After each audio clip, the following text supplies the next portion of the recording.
The number one reason why visas get rejected, especially study permits, is because of lack of proof of temporary intent.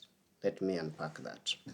A study permit is a temporary resident visa. So the visa officer expects applicants to prove that they will be in Canada temporarily.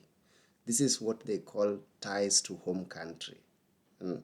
So, what are some of the things that can make a visa officer think that you lack temporary intent?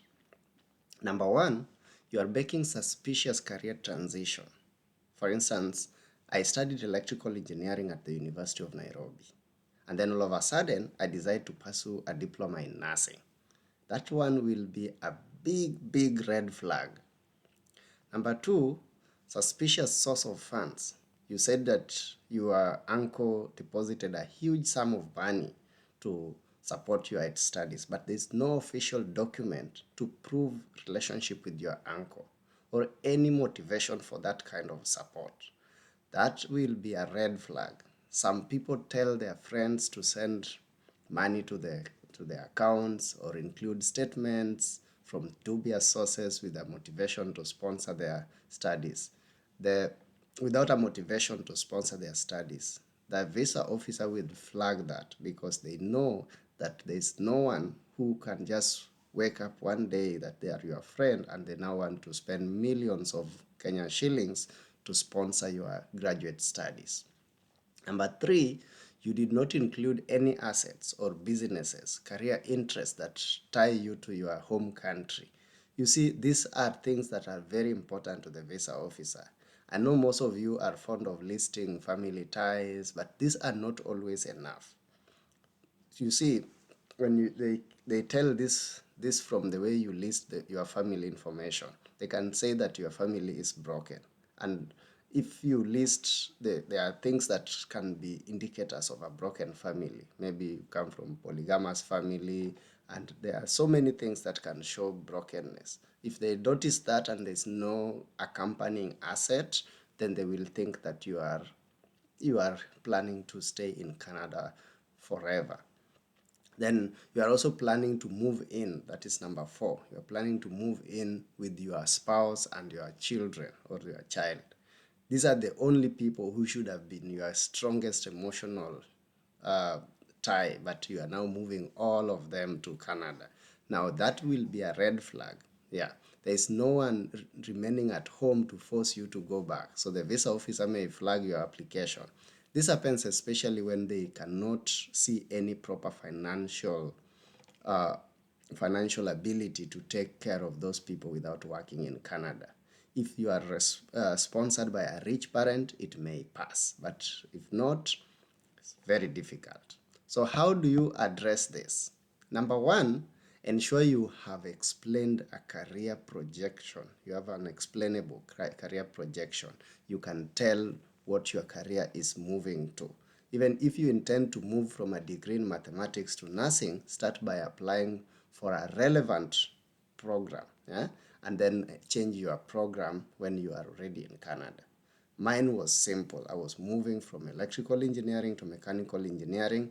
It wasn't difficult to explain because at PhD level, multidisciplinary approach is a show of capacity to conduct advanced original research. Furthermore, I was going to study power and energy systems, which is directly linked to my background. So it was very easy to to discuss that such kind of thing. If your uncle or your auntie has deposited some large sum of money to your account, include an official proof of relationship.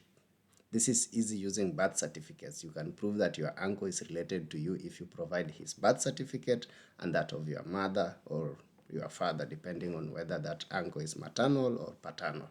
The birth certificate will show that your uncle shares parents with your mother or your father. Number three, if you could register a business.